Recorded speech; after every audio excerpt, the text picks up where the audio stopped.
ഇവിടെ ഈ മജ്‌ലിസ് ബുർദയുടെ മജ്‌ലിസാണ്. അതിൻ്റെ മഹത്വങ്ങൾ പൊന്മള അബ്ദുൽ ഖാദർ മുസ്ലിയാർ എല്ലാം വിവരിച്ചു തരും. ബുർദ എന്ന് പറയുന്നത് നമ്മളെല്ലാവരും വല്ല രോഗമുണ്ടാകുമ്പോൾ ചെല്ലുന്ന ഒരു ബൈത്താണ്. ഈ രോഗശമനം അള്ളാഹു തരലും ഉണ്ട്. അത് മാത്രമല്ല, അതിൻ്റെ ഉള്ളിൽ റസൂലുള്ളാഹി സ്വല്ലല്ലാഹു അലൈഹി വസല്ലം തങ്ങൾ തൃപ്തിപ്പെട്ട ഒരു കാവ്യമാണ് എന്നാണ് പറയപ്പെടുന്നത്. വമബ്ലഗുൽ ഇൽമി ഫീഹി അന്നഹു ബശറുൻ. മഹാനായ ബുസൂരി ഇമാമ് റസൂലുള്ളാഹിനെ പറ്റി കീർത്തന നടത്തിക്കൊണ്ട് പറഞ്ഞു, വമബ്ലഗുൽ ഇൽമി ഫീഹി അന്നഹു ബശറുൻ. റസൂലുള്ളാഹിനെ പറ്റി പറയാൻ തങ്ങളൊരു നല്ല മനുഷ്യനാണ്, സാധാരണ മനുഷ്യനല്ല എന്നിങ്ങനെ പറഞ്ഞു വെച്ചു. അപ്പൊ റസൂൽ തന്നെ പറഞ്ഞു കൊടുത്തു എന്നാ പറയണത്. വഅന്നഹു ഖൈറു ഖൽഖില്ലാഹി കുല്ലിഹിം. തങ്ങൾ ആരാണ്? എല്ലാ പടപ്പുകൾ വെച്ചും ഖൈറായവരാണ് എന്നാണ് എന്ന് റസൂൽ പറഞ്ഞു കൊടുത്തു. അപ്പോൾ റസൂലുള്ളാഹിക്ക് വലിയ തൃപ്തിപ്പെട്ടുക്കണം എന്നാണ് നമുക്കതുകൊണ്ട് മനസ്സിലാവുന്നത്.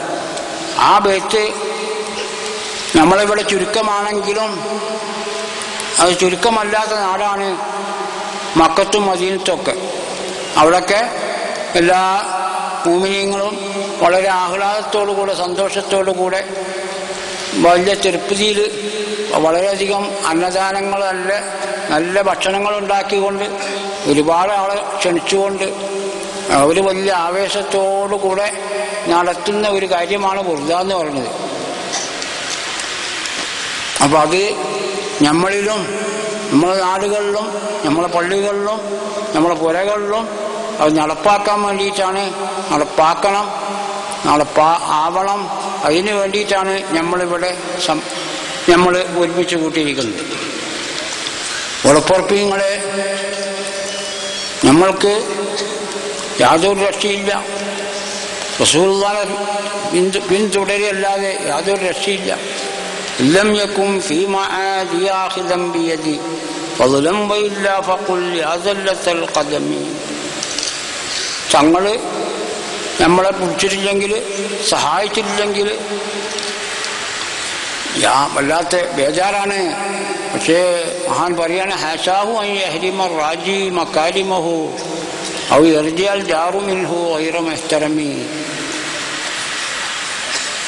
തങ്ങൾ ആഗ്രഹിച്ചുകൊണ്ട് ഒരാള് തേടിക്കൊണ്ട് ചെല്ലുകയാണെങ്കിൽ അവരെ മടക്കി അയക്കൽ റസൂലുള്ളാഹിന്റെ ഔദാര്യത്തിൽപ്പെട്ടതല്ല. തങ്ങൾ അങ്ങനെ ചെയ്യൂല. തങ്ങളുടെ ഔദാര്യം വലുതാണ്. അങ്ങനെ ആഗ്രഹിച്ചവന്റെ ആഗ്രഹം നിറവേറ്റിക്കൊടുക്കും. തങ്ങളുമായിട്ട് അയൽവശം കെട്ടിയാൽ, തങ്ങളെ ചങ്ങായിയാക്കിയാൽ, അല്ലെങ്കിൽ തങ്ങളോട് എന്ത് ചെയ്തിരിക്കണേ ബന്ധപ്പെട്ടാൽ അവൻ ബലമില്ലാത്തതായ നിലക്ക് മടങ്ങുക എന്നുള്ളതും ഒരിക്കലും ഉണ്ടാവുകയില്ല.